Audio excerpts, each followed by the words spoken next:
এই ঐতিহাসিক Saraswatipur union BNP আয়োজিত ত্রয়োদশ জাতীয় সংসদ নির্বাচনের সভা প্রধান অতিথি ধানের শীষের কাণ্ডারী কুষ্টিয়া জেলা বিএনপির সাবেক সভাপতি বীর মুক্তিযোদ্ধা সাবেক এমপি সৈয়দ মেহেদী আহমেদ রুমি মঞ্চে উপস্থিত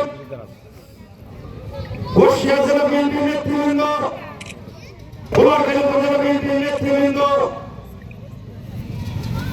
বিভিন্ন অঙ্গ সহযোগী সম্প্রদায়ের নেতৃবৃন্দ এবং আমার সামনে উপবিষ্ট ঐতিহাসিক সরস্বতীপুরের সংগ্রামী সাথী বন্ধুরা, বক্তব্য আমি রাখবো না। বক্তব্য রাখবেন আজকের প্রধান অতিথি কুমারখালী নির্বাচিত সাবেক সংসদ সদস্য, গণমানুষের নেতা, আমাদের নয়নের মণি সৈয়দ মেহেদী আহমেদ রুমি বক্তব্য রাখবেন। আমি শুধু একটি কথা আপনাদেরকে বলতে চাই, সাথী বন্ধুরা আমার, আপনারা জানেন দীর্ঘ 17 বছর এদেশের মানুষ ভোট দিতে পারে নাই, এদেশের মানুষ ঘরে ঘুমাতে পারে নাই, তারা ঝড়ে জঙ্গলে, তারা রাস্তাঘাটে পালিয়ে বেরিয়েছে। আজকে তো দীর্ঘ 17 বছর লড়াই সংগ্রাম করেছে আপসী নেত্রী দেশনেত্রী বেগম খালেদা জিয়ার নেতৃত্বে।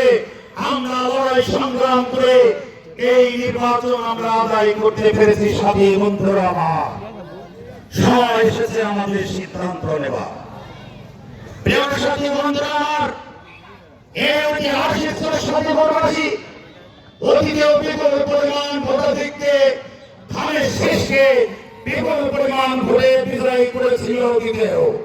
আমি বিশ্বাস করি এবারে এই সরস্বতীপুর থেকে ধানের শীষের জয়ধ্বনি প্রথমেই শুরু হবে।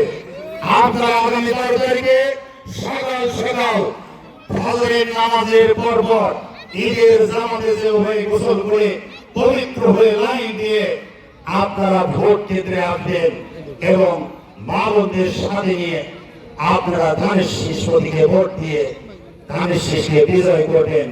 এর আশাবাদ ব্যক্ত করে আমি আমার সংক্ষিপ্ত কথা শেষ করছি। খোদা হাফেজ, সবাইকে ধন্যবাদ।